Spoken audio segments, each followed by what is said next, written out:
Hello and welcome to another video review. This is Napoleon Total War for PC and Mac. This review is coming to you courtesy of James Zero. He sent me this, so thank you. It is greatly appreciated. This is a turn-based strategy and real-time tactics game developed by the Creative Assembly, and it was the follow-up to Empire Total War. It was released just under a year later in February of 2010, while Empire was released in March of 2009. And the Mac version came out a couple of years later in 2012. So the burning question with this particular game is not so much whether it's a good game or not, it's more, is there enough here to really justify them having released this thing as a full standalone game marketed at full price, or is it more of an expansion pack than anything else? Well, as far as the presentation goes, it's really not much of a step up from Empire. Looks about the same. There are some things that are slightly sharper and more detailed, but for the most part it looks almost exactly the same as Empire Total War. Runs in the same engine, everything moves about the same, a lot of the animations are pretty much the exact same. Modeling is pretty close to what you had in Empire. Obviously it's a slightly different era, so they're going to change some things up here and there, but you can't really shake the feeling that you've been there and done that before with this particular presentation when you compare it to Empire especially. That said, it doesn't look bad, and in fact it looks surprisingly good for strategy games. The amount of detail packed into everything is very high, even to this day. So it still looks pretty good, even though it does have some issues here and there, usually glitches of some sort. Then there's the sound design, which overall is very well done as well. You've got a lot of nice sound effects that work pretty well for what they are. You've got pretty solid voice acting. Some of it's kind of cheesy, but you've come to expect that from Creative Assembly at this point. And the music fits the era very well. There's a lot of stuff that you will find very fitting for that era. It feels very familiar, and it works quite well for the most part. Although there are a few tracks here and there that you may or may not like. There were a few that I didn't like, but that's to be expected with any soundtrack, really. So overall, the presentation is certainly up there with the best of them as far as strategy games go.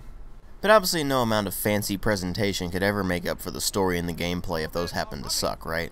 Well, maybe not the story, because I mean it is a historical based strategy game. You don't really expect all that much in the way of storylines in those.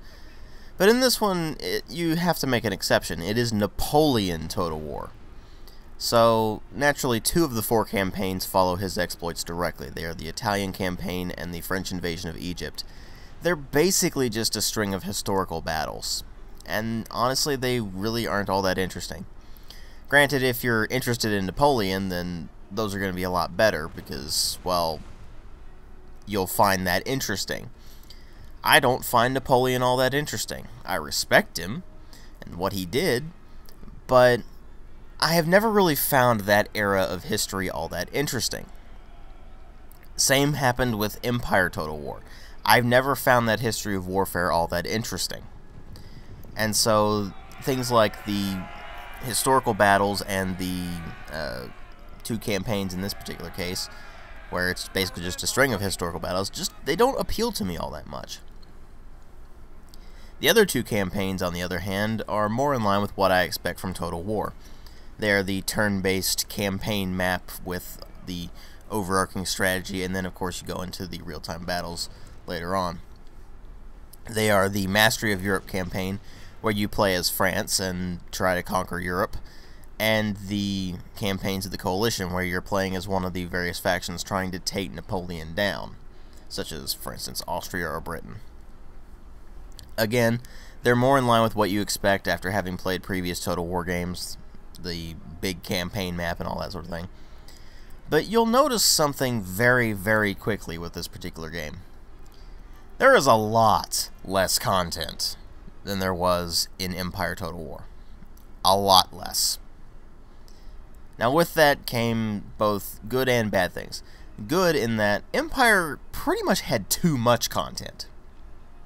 there was a lot, and a lot of bleed over happened between the various factions.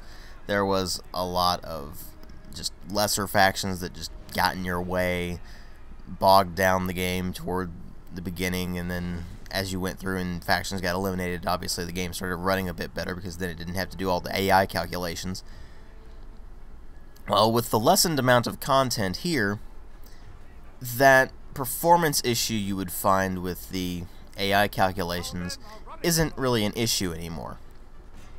So that's good. And they did improve some things here and there, like the AI is a bit better than it was in Empire, which honestly is not saying much at all. The Empire AI was just terrible. But at the same time, they cut out a lot of content. And so you have to ask yourself, is the lessened amount of content really worth it? Well, honestly, I don't think so. There is a lot less bleed over between the various factions now, and each of them does have their own specific identity, but it feels so samey compared to Empire that you might as well be playing the same game. There are differences. Like I said, the AI is better. They added in some functionalities here and there. Multiplayer got overhauled a bit. In fact, they added... This is the first Total War game where you saw multiplayer campaign, although in this case it was not what you would find in later Total War games. But here's the thing. Napoleon Total War is an extremely incremental improvement over Empire Total War as far as its gameplay goes. It is the same style of combat. You are still running around with these various line infantry, the cavalry charges, that sort of thing. It's very static. There's still a lot of volley fire and just waiting for things to happen. There's not a lot of pushing back and forth with melee and that sort of thing. It's basically just, oh, you have your line infantry shoot at each other, and then maybe do a bayonet charge, and then you just send your cavalry around back and just wipe them out. Oh, and there's artillery. And the Napoleonic era was huge on artillery. I mean, Napoleon himself was a master of artillery. But still, it's very static, and I honestly find it extremely boring. Granted, it's a bit better than it was in Empire because they did improve the AI, they did improve the mechanics of the game a bit, but it's not really something that is a must-own unless you really, really like Napoleon, because that's pretty much all this game has to offer. It's a slightly better version of Empire as far as its gameplay goes, but with a lot less content, and it runs better, it plays slightly better. But if you're not interested in that period of warfare, you're not going to be at all interested in what you have in this game. If you didn't like Empire, you're probably not going to like Napoleon. And honestly, if you didn't like Napoleon, then you're not going to like Empire either. They're just so very similar that you can't really separate the two. And in fact, later on, they started offering both games packaged together. And that's the big thing with this. This was released as a full standalone title at full price, and yet it feels like a standalone expansion pack at most. And that's my main issue with it. Once they lowered the price down to what would be a more acceptable level for a standalone expansion pack, it wasn't as big of a deal. But they treated this as the next Total War game. They treated this as a full sequel to Empire, not a standalone expansion, which is what it is. And I can't get over that. It's not a bad game. Mechanically, it's fine. I mean, it still has bugs and glitches up the wazoo, like you would expect a Total War game to have anymore. It still has some issues here and there. There's plenty of issues with the multiplayer and that sort of thing. But I can't recommend Napoleon unless you liked Empire, or unless you liked that era of warfare. And by extension, because it's a standalone expansion pack being treated as a full standalone game, I have an even harder time recommending it. Thus, ultimately, I'm going to give this a 2.5 out of 5. But Remember, that just means it's underwhelming. If you like this era of warfare, if you liked Empire, you will like Napoleon. It's that simple.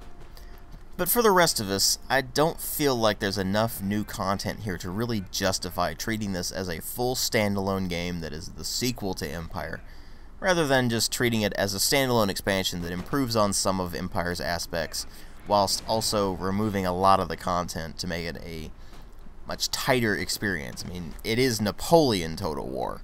Makes sense for it to be less expansive than Empire, but that lessened amount of content just leaves a bad taste in your mouth. Anyway, thanks for watching.